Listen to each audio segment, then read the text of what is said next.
Peregrinando por sobre os montes e pelos vales, sempre na luz. Cristo promete nunca deixar-me. Eis-me convosco, disse Jesus. Brilho celeste, brilho celeste, enche a minha alma, glória do céu. Aleluia, sigo cantando, dando louvores, pois Cristo é meu.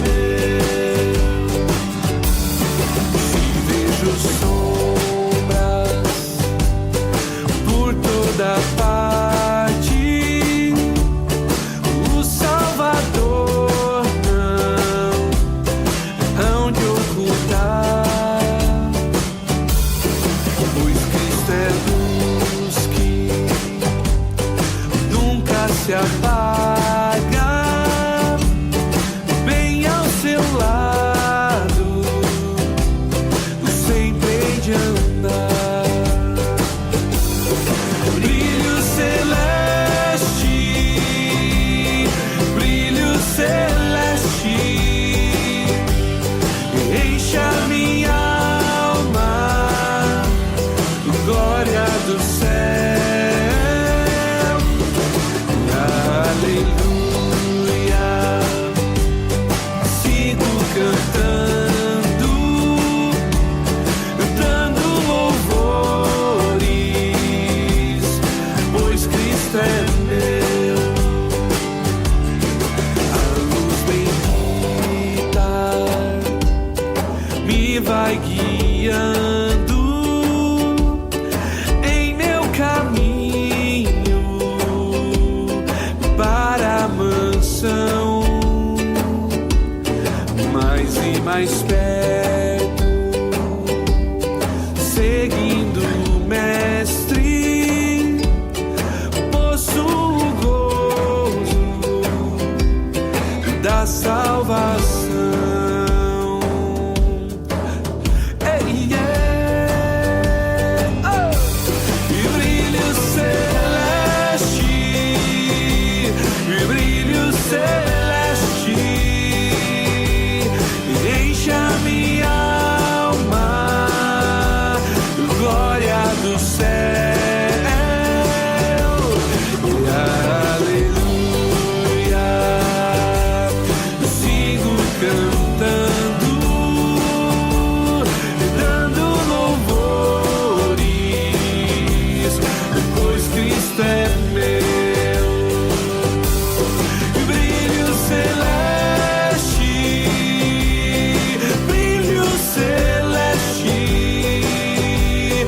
enche a minha alma, glória do céu. Aleluia, sigo cantando, dando louvores, pois Cristo é meu.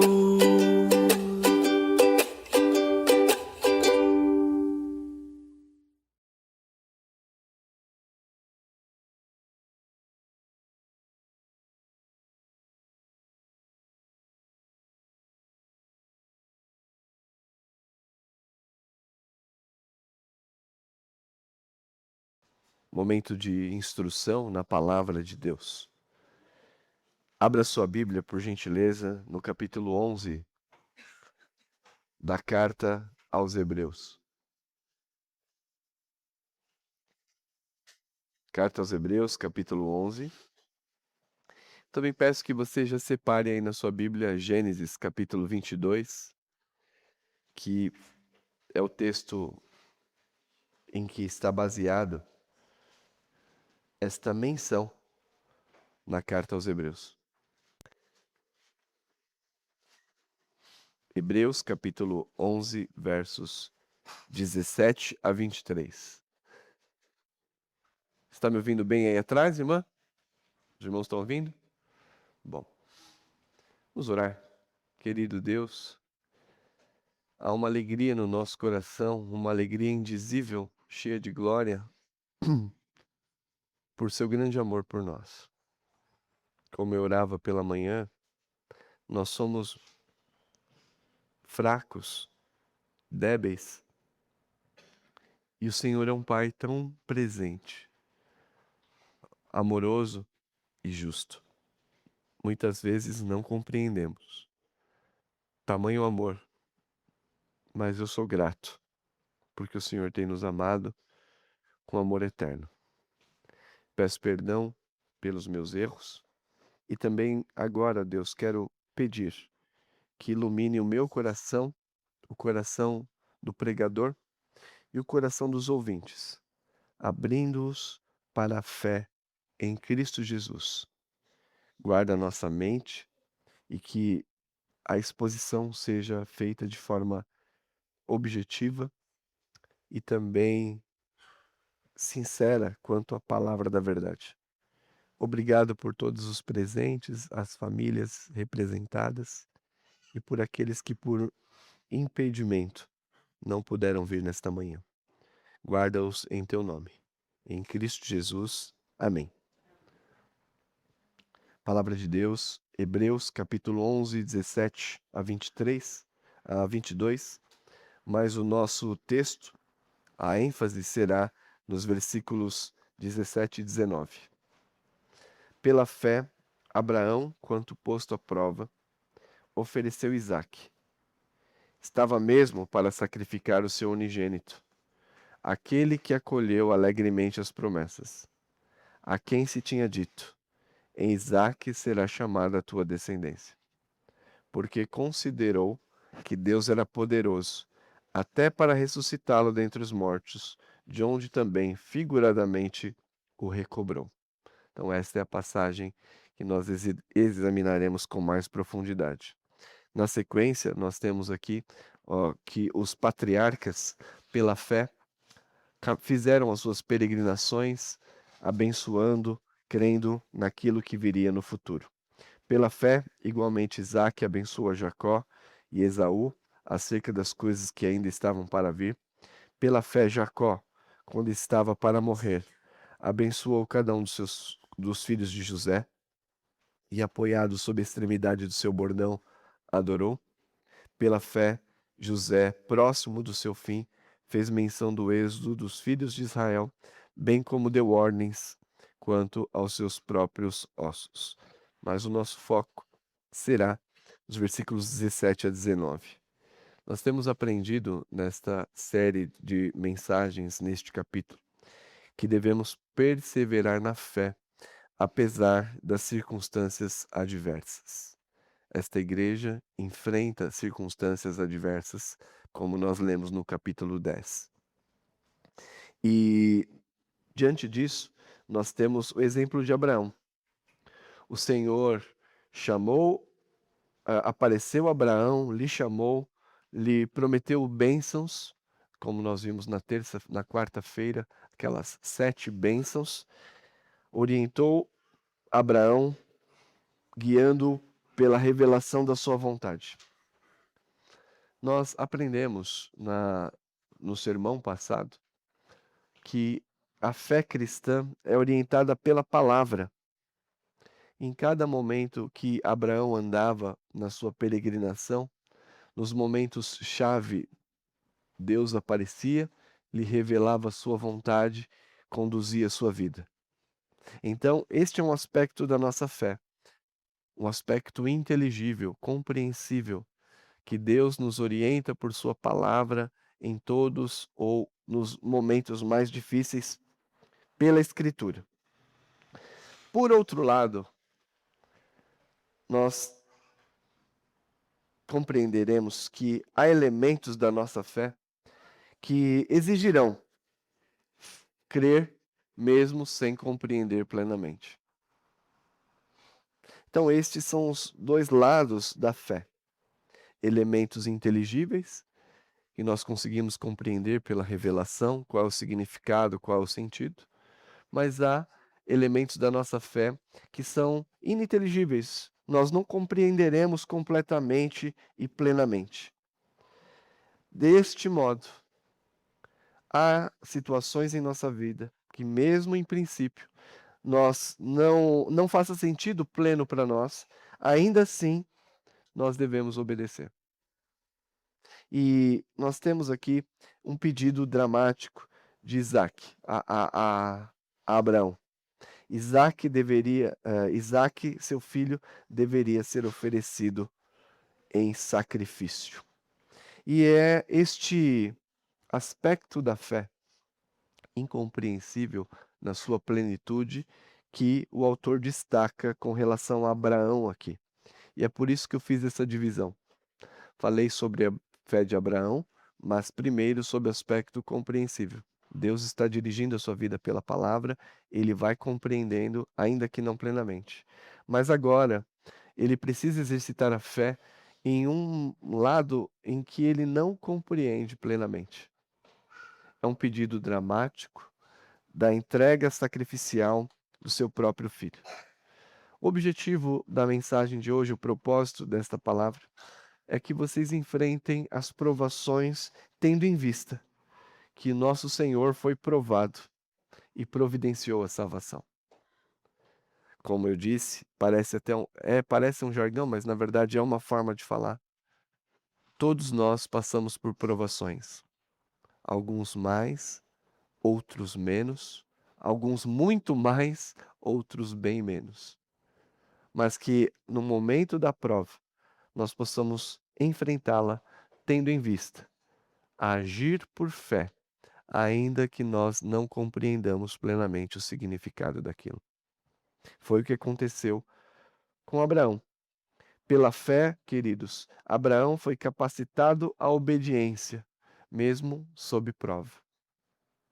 Abraão foi capacitado à fé, mesmo sob prova intensa. Diz o texto: pela fé, Abraão, quanto posto à prova, ofereceu Isaque. Estava mesmo para sacrificar seu unigênito, aquele que acolheu alegremente as promessas. De fato, em termos de contexto, quero situar os irmãos e aqueles que nos visitam. Deus prometeu a Abraão que ele teria, entre as promessas, ele teria a promessa de uma terra, ele seria pai de nações, também que ele seria pai de um filho. Abraão recebeu a promessa de ter filhos. Entre as 7 promessas feitas, esta era uma, vamos dizer assim, para Abraão, para Sara, um tanto quanto impossível. Mas Deus prometeu que eles teriam um filho. Depois, nós vemos na história deste homem que, depois da promessa, diante da impossibilidade de ter filho, Abraão e Sara aguardam 25 anos. Ele envelheceu e Sara era estéril. Em um momento, a fé de Abraão vacilou. Ao invés de aguardar o filho da sua esposa legítima, Sara, ele se relaciona com sua concubina Agar e gera um filho, a quem Deus rejeita. Não é ele o filho da promessa. Então, dadas as circunstâncias, Abraão vacilou. A impaciência chegou. Mas no tempo certo, a promessa de Deus se realiza. O menino nasce.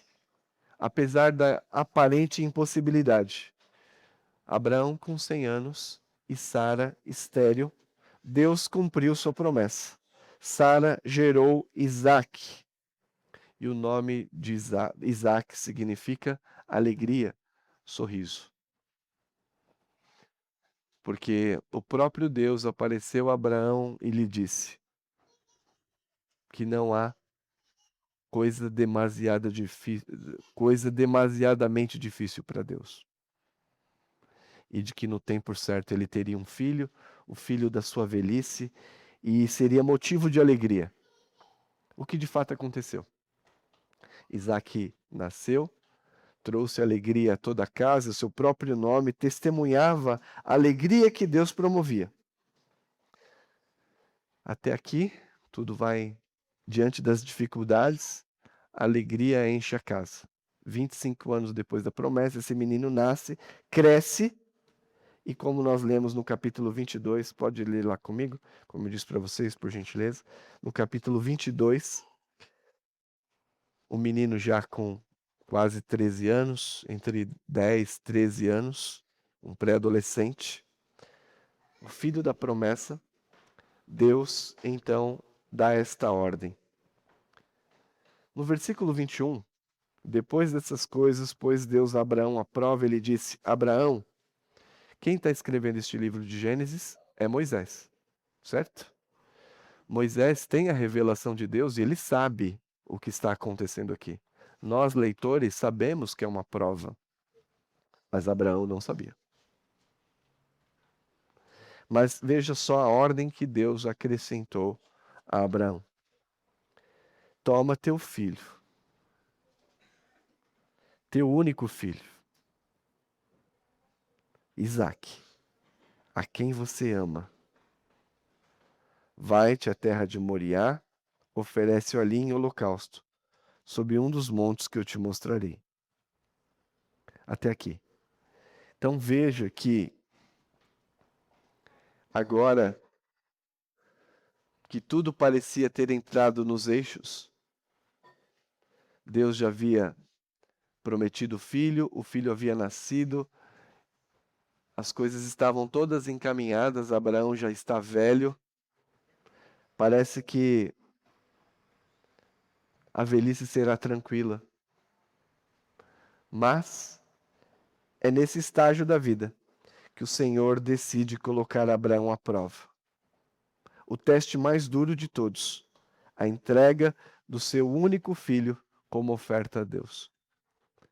E há uma intensidade no registro de Moisés. O teu filho, o teu único filho, aquele que você ama. Quem tem filhos unigênitos aí? Quem tem 2, 3 também não entregaria. Mas quem tem filho único, vê teu filho, teu único filho, o filho que você ama muito. Eu quero que você o entregue em holocausto. E ali, o holocausto era o seguinte: ele faria uma coluna de pedras, colocaria a lenha, colocaria o sacrifício, e esse sacrifício deveria ser de gola, primeiro, seu sangue deveria ser derramado, e depois o corpo todo cremado. Foi isso que Deus pediu para Abraão. Nós não temos registros da emoção de Abraão aqui. Nós temos registro apenas da disposição de fé de Abraão. Diz a palavra de Deus que ele tomou o menino pela madrugada, pegou a lenha, o cutelo e o fogo, e decididamente iria entregar seu filho conforme a palavra. Qual o sentido, irmãos, do texto de hoje, Hebreus, você pode deixar lá agora em Hebreus capítulo 11, versos 17. Qual é o sentido? A palavra do Senhor impulsionou Abraão à prática. E não sabemos, mas Abraão foi testado até os limites das suas forças. Eu penso isso pela experiência prática dos pais. Eu acho que não há uma experiência tão dramática assim. Ofertar o teu único, o teu filho, o amado. Deus, pela palavra e pela fé, o Senhor impulsionou Abraão a obedecer a ordem, a obedecer na certeza de que Deus o ressuscitaria.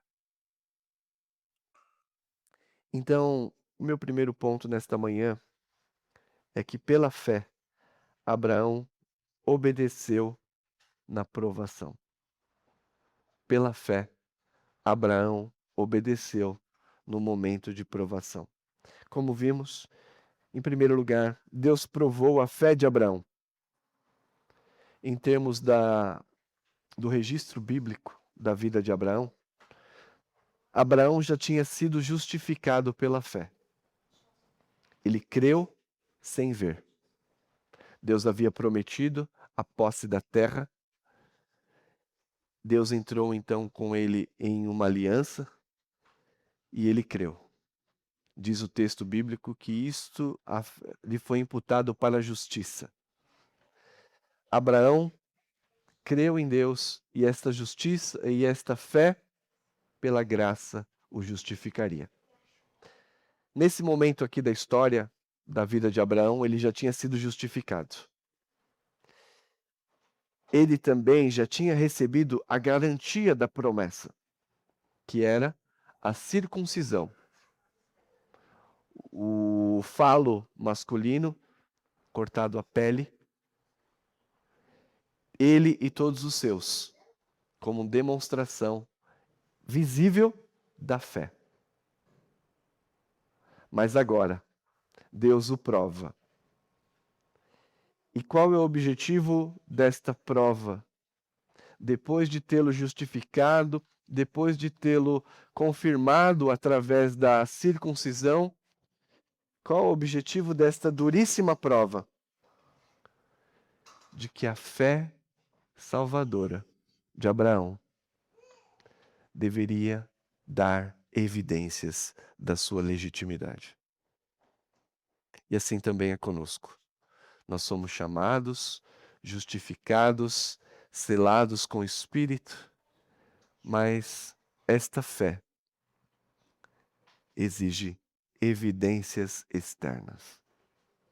Esta prova difícil nos mostra que Abraão agora precisava confirmar que ele de fato era salvo através da sua obediência a Deus. E quem está falando isso é Tiago. Abra sua Bíblia, por favor, Tiago.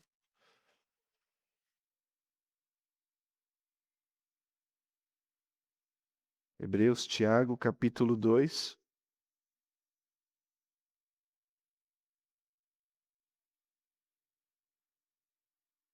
Versículo 21.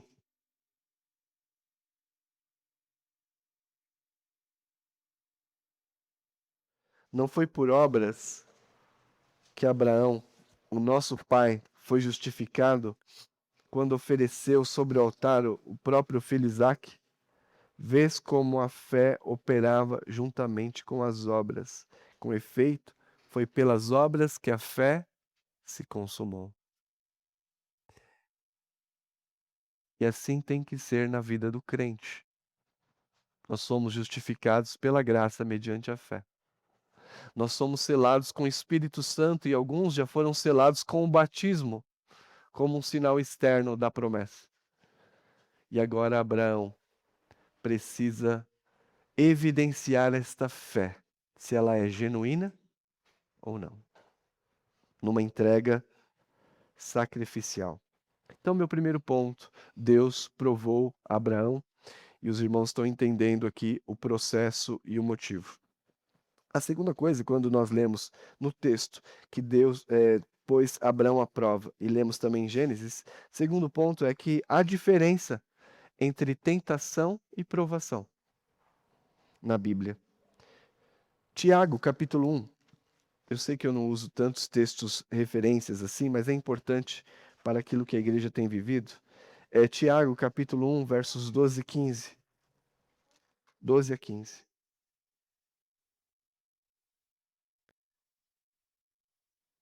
Bem-aventurado o homem que suporta com perseverança a provação, porque depois de ter sido aprovado, receberá a coroa da vida, a qual o Senhor prometeu aos que o amam. Ninguém, ao ser tentado, aqui é diferente. Ninguém, ao ser tentado, diga: sou tentado por Deus. Porque Deus não pode ser tentado pelo mal e Ele mesmo ninguém tenta. Ao contrário, cada um é tentado pela sua própria cobiça, quando esta atrai ou seduz. Então, a cobiça, depois de haver concebido, dá a luz ao pecado, e o pecado, uma vez consumado, gera a morte. Satanás é o tentador. Esta é uma das palavras para Satanás na Bíblia. Tentador. E, por exemplo, na tentação de Jesus, o seu propósito é fazer-nos afastar de Deus, é fazer-nos desviar-nos, cair. Mas, quando Deus nos prova, Deus prova Abraão para confirmar o valor da sua fé. À semelhança do que aconteceu com Pedro, ou com aqueles ouvintes de Pedro, desculpe, cuja fé deveria ser peneirada, apurada por fogo. E assim era o meio de purificar o ouro, de tirar as impurezas, de verificar a sua originalidade. Ateava-se fogo e as impurezas todas eram queimadas. Só ficava, de fato, o que era legítimo. Você tem sentido assim na sua vida? Alguns sentem este fogo ardente, estranham, dizendo: que prova é essa, meu Senhor? Que situação é esta? Que fogo ardente é este? Às vezes fica tentado a achar que é o diabo. O diabo é o diabo de Deus. Ele só vai até onde o Senhor permite. É o cachorro de Deus. Então, diferença entre tentação e provação. Satanás nos tenta para cair. Deus pode, na sua soberania, provar os seus filhos. E um terceiro ponto: Deus provou a fé de Abraão, a diferença entre tentação e provação. Um terceiro ponto é que Deus provou a fé dos hebreus no deserto. Se você ler o Antigo Testamento, compreenderá que em muitas situações no deserto, o próprio povo de Deus foi provado. Quando nós lemos Deuteronômio, o registro de Moisés, que diz: eu vos deixei passar fome, eu vos deixei ter sede, eu deixei que vocês caminhassem por um deserto de sequidão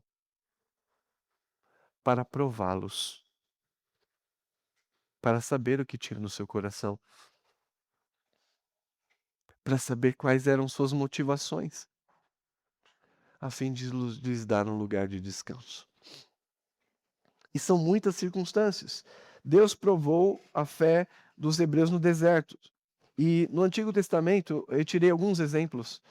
Quais eram os motivos da provação? Pela provação, o Senhor reforça o compromisso de fé.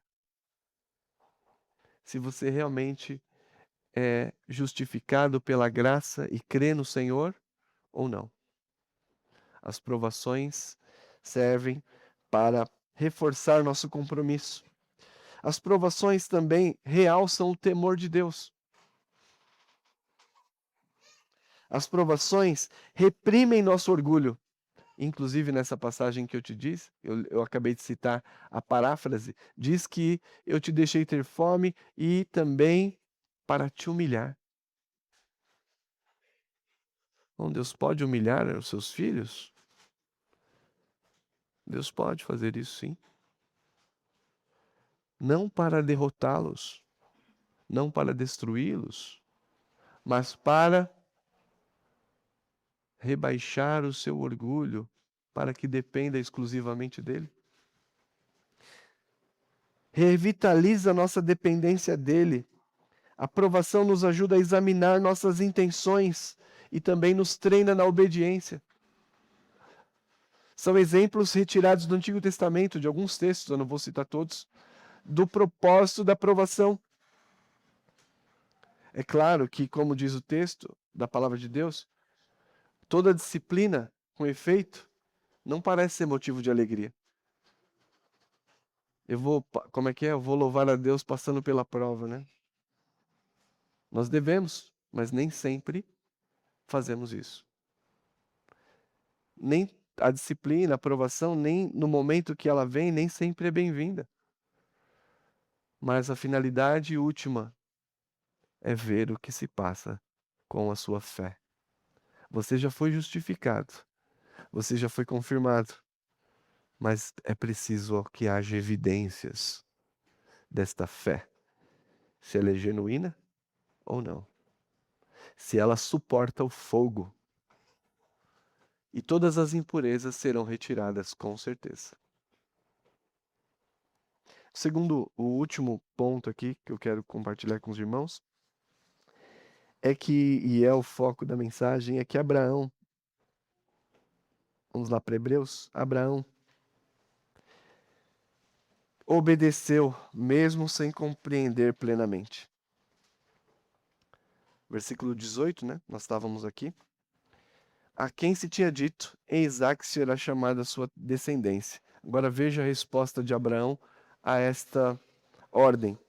Porque considerou que Deus era poderoso para ressuscitá-lo dentre os mortos, de onde também figuradamente o recobrou. Mesmo sem compreender plenamente o sentido, Abraão obedeceu. Essa palavra aqui é muito importante. Considerou. No grego é uma raiz de logizomai, que significa ele fez um cálculo. Os irmãos aí da exatas, que 2 mais 2 é 4. Ele considerou, ele arrazoou. Ele fez o que fez de maneira premeditada. Não havia um impulso emocional em Abraão. Ele não seguiu as suas vontades, ele calculou. Ainda que todas as teses fossem paradoxais. O que é paradoxo? Duas verdades colocadas, elas não se conciliam. Por exemplo, Abraão sabia que Deus não exigia sacrifícios humanos. Isso era comum entre os cananeus nos tempos em que Abraão habitava a terra. Ele sabia que Deus não muda. No entanto, ele tinha dado a promessa de que Isaque seria o filho, seria a promessa, e não em outro. Então vamos dizer que Abraão tinha uma teologia sobre Deus correta. Mas era paradoxal essa decisão. Como pode Deus pedir isto? E aqui ele não conseguiu conciliar. Havia um limite entre aquilo que ele sabia de Deus e aquilo que ele conseguia compreender no momento da provação. E diz o texto que ele considerou, meditou.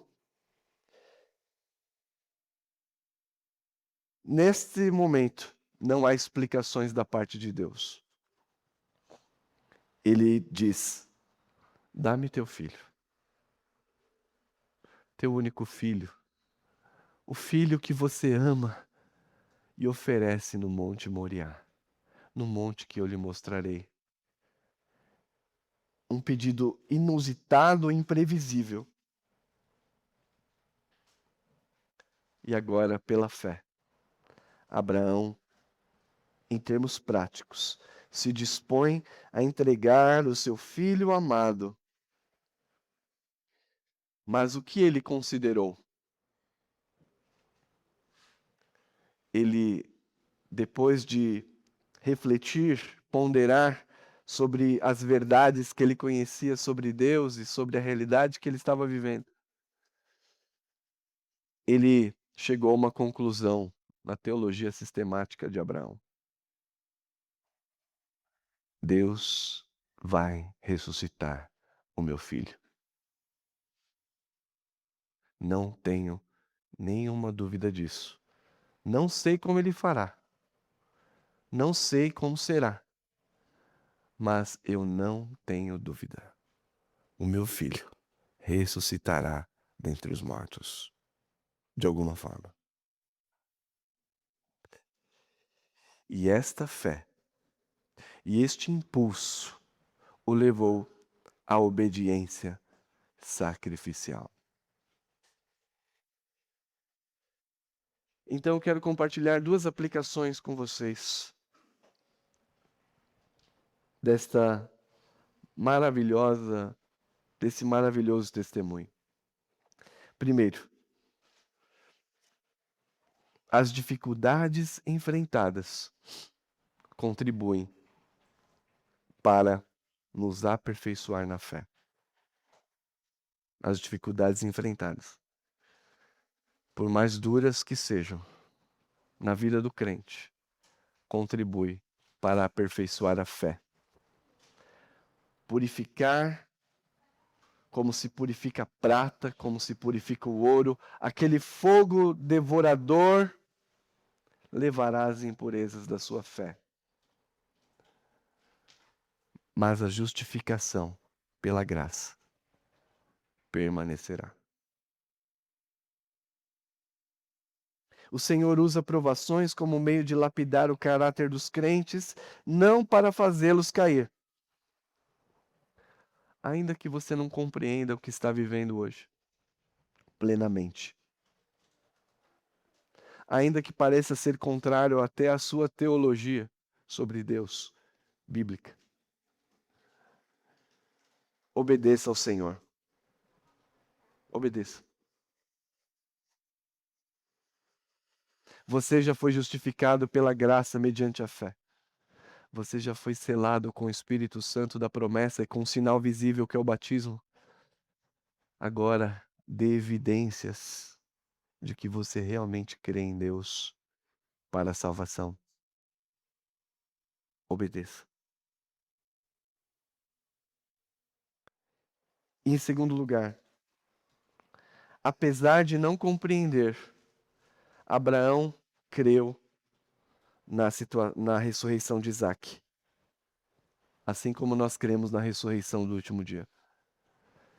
Ele tentou conciliar as proposições.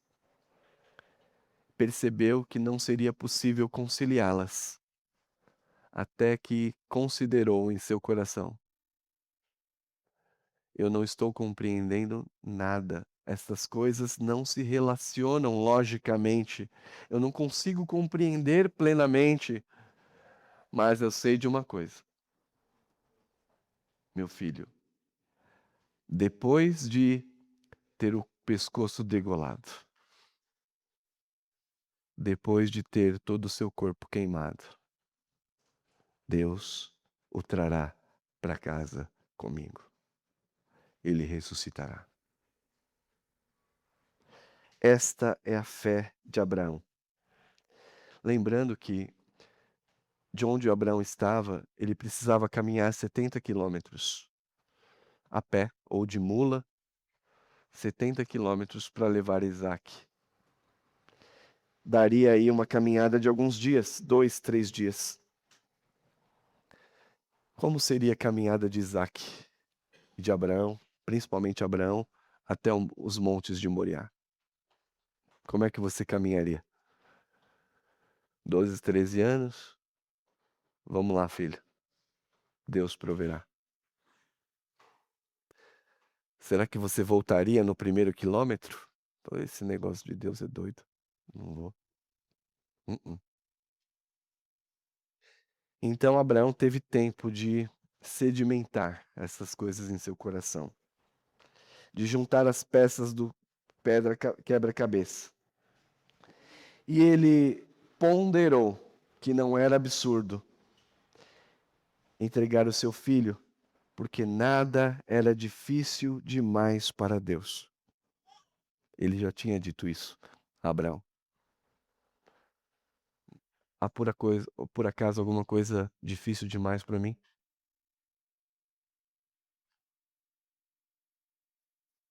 A conclusão, o menino ressuscitará desta morte.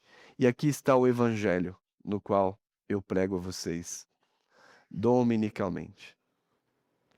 O evangelho e a sua promessa de que mesmo contra a experiência comum, por causa da ressurreição de Cristo, nós também ressuscitaremos. É contra a experiência. Eu sempre que vou ao cemitério, faço essa pergunta. Será mesmo que eu acredito que essa pessoa vai ressuscitar? Ela vai sair desta terra? Será mesmo que eu creio que ela ressuscitará com um corpo glorioso? E quando você se deparar com as provações, que elas parecerem contrassenso, que elas parecerem contra a experiência e natureza comum, lembre-se que Jesus Cristo ressuscitou dentre os mortos. Isso é contrassenso, é contra a experiência, é contra a natureza comum das coisas. Assim como a ressurreição de Isaac era totalmente inusitada, ele diz: eu creio, meu filho ressuscitará, porque Deus é poderoso para ressuscitá-lo dentre os mortos. E esta é a mensagem do Evangelho pela qual você deve caminhar esta manhã. É pela qual sua fé deve se fundamentar diante da provação que você está vivendo. Eu sou a ressurreição e a vida. Quem crê em mim, ainda que morra, viverá. Você quer parar na sua caminhada? Está pensando em deixar pelas circunstâncias? Está ficando confuso porque não há lógica na qual você consiga equacionar todas essas coisas? Pela fé, considere, e pela fé, persevere, mesmo sem compreender plenamente. Que o Senhor Deus nos ajude. Amém.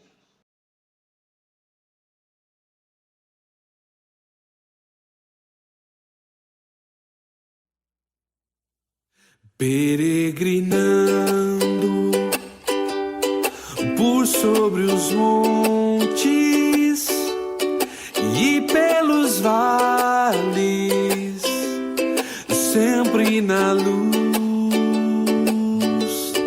Cristo promete nunca deixar-me. Eis-me convosco, disse Jesus. Brilho celeste, brilho celeste, enche a minha alma, glória do céu. Aleluia, sigo cantando, dando louvores, pois Cristo é meu. Se vejo sombras por toda parte, o Salvador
e mais perto, seguindo o Mestre, possuo o gozo da salvação.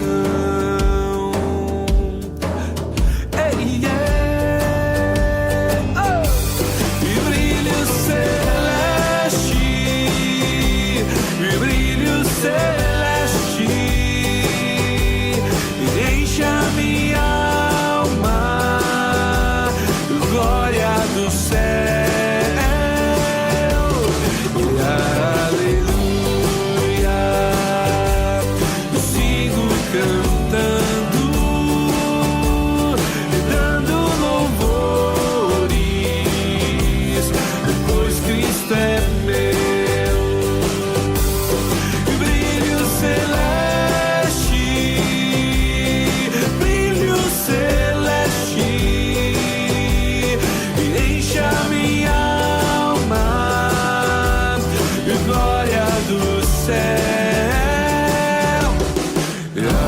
aleluia, sigo cantando, dando louvores, pois Cristo é meu.